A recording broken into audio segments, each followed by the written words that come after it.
magiging magkatuwang sa buhay. Hindi lang naging basta pangako, kundi araw-araw na ginagawa ng mag-asawang sina Tatay Nerlito at Nanay Josephine Fermin.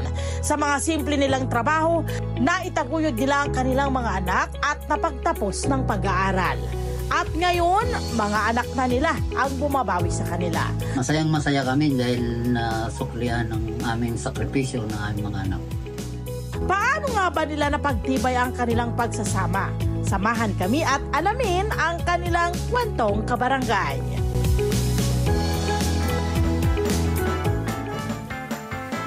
Mga kabarangay, palakpakan ang mag-asawang talaga namang sakalam. Si Tatay Nerlito at Nanay Josephine Fermin. Good morning. Morning po, ma'am. Good morning. Good morning po. Ay, ang galing. Naku, 38 years. Yeah. Yeah. Ano ho ba talaga ang kailangan para makaabot kayo ng 38 years? Anong kailangan na meron ang mag-asawa?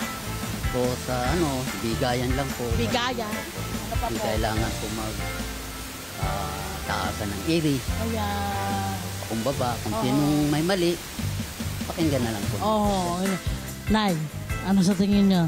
Yung sinasabi nito ni Tatay Nerlito, totoo ba yun? Yan, totoo po yan. Correct. Eto na. Ano to? Young love, sweet love. Para sana nakarelate sa mga Gen Z natin sa Jan Alba. Bata pa lang pala ang inyong pagmamahalan tayo, diba? Totoo po. O paano nangyari? Bata pa lang, magkabaryo ba kayo? Magkabarangay? Paano po ba? Opo, magkapit-bahay lang po. Bali, sapa lang po yung pagitan ng aming Sapa? sinasaka. Ang sapa na to, pang ano pa? Sapa, tapos ang probinsya ho ito? Bati po. Ay, Masbate na po. Ganda ng Masbate na. Opo. O, sinong unang nakakita kanino, Tay? Ikaw? Opo. Ah, may naginikilig. Tapos paano mo sinabi na, Nerlita, maaari ba akong makakyat ng ligaw sa'yo? May ganon or hindi? Hindi po, bali, Anong inuna nangyari? po yung magulang mo na po. Oh! Paano ho niya ginawa yung inuna yung Niligawan niya po muna yung magulang ko bago siya sumulat sa akin. Sana all, sana ganyan, ano? At syempre, habang tumagal, syempre hindi naman lahat ng marriage po, lahat happy, no? May mga pinagdaanan kayo. Ano po yung mga major niyong pong pinagdaanan ng mga pagsubok sa buhay bilang mag-asawa? Nagkasakit daw kayo? Oho. Ano nga po, wala talagang At naglabada siya para lang matustusan yung pamilya ninyo. Siya naman, parang mula sa pagtatrabaho po ninyo, bilang anong inyong trabaho noon? pintor po. Pintor! At nagkasakit kayo dahil doon. Di ba? Natamaan yung baga po ninyo. Tama po ba? Gaano katagal yung pag-recovery po ninyo? Ano po, Isang taon din? bali sa ngayon po, 9 months. 9 months din, inayos kasi nagkaroon po kayo ng TB. At least ngayon okay na kayo, Tay. Tapos habang may sakit siya, Nay, kayong naglabada. Opo. Paano kayo nag-decide na kayo maglabada? Kasi po, yun lang ang kaya kong gawin Oh, hindi yan lang yun. Ang hirap-hirap paglaba. para makatulong. Oh, magkano kinita niyo? 250. Isang Yung mga anak aral po lahat. ay sabay. Opo. Eto na. Gusto nyo ng magandang balita, di ba? Hindi ka tayo tayo. Then, papakita natin ito ngayon. Ito yung kanilang mga anak. Ha? Tingnan mo yan, ha? Ang gaganda ng mga gwapo at ang gaganda lahat merong nakatapos, Tay. Tay, anong mga pinagtapusan ng inyong mga anak? Ito po, legal. Ito yung nasa, anong pangalan nung nandun sa pinakadulo? Anong pangalan niya? Lionel po. Lionel, ano ang kanyang natapos? Business ad po. Oh, yung sumunod. Accountancy po. Accountancy. Sino pangalan yan? Gina Lynn po. Gina rin. Okay, anong kanyang tinapos accountancy? Pangatlo? HRD yun po yan. Oo, pangalan? Nico po. Nico, yung susunod? Si Joselito po. Bali, Joselito. financial po. Financial. Financer. At doon sa dulo, pinakadulo po ba yun? Accountancy po rin. Accountancy? Hindi ba yung saya-saya naman nito? Halika kayo dito. Ayun, dito na lang pala tayo kasi nanonood tayo ng TV. Nanonood tayo ng Net25! Di ba? Ano yung naging parang way po ninyo? Kasi mahirap eh. Di ba?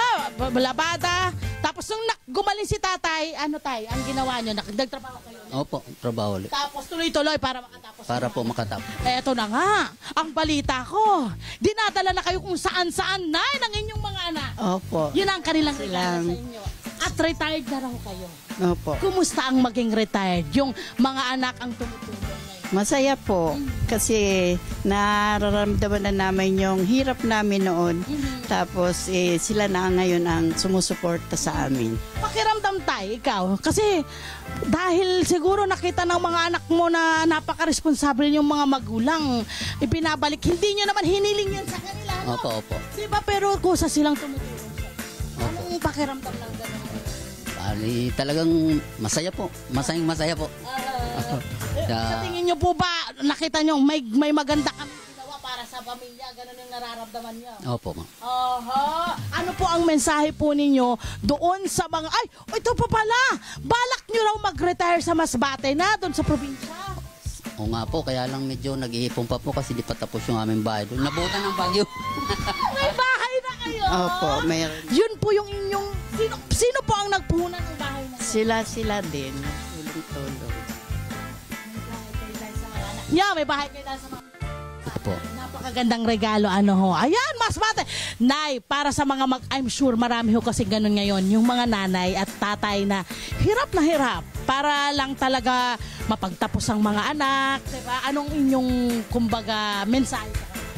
Tiwala lang at lakas ng loob. At usap ng mga anak na huwag Maging maayos. maayos lang.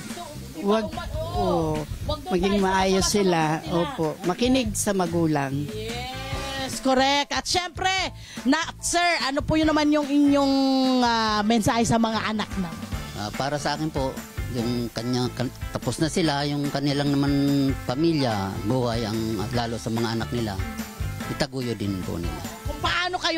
Kung paano nyo sila tinaguyod, ganun din dapat. Opo.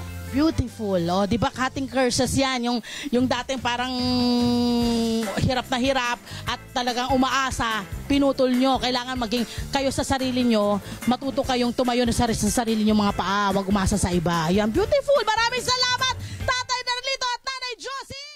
Hi! Sa mga Kanet 25, this is Love and New Verbo. For more love, Tunipet, and Arafang updates, just click the subscribe button and follow us on our Net25 social media pages at Net25 TV and Net25 Entertainment Facebook. See ya. I love ya.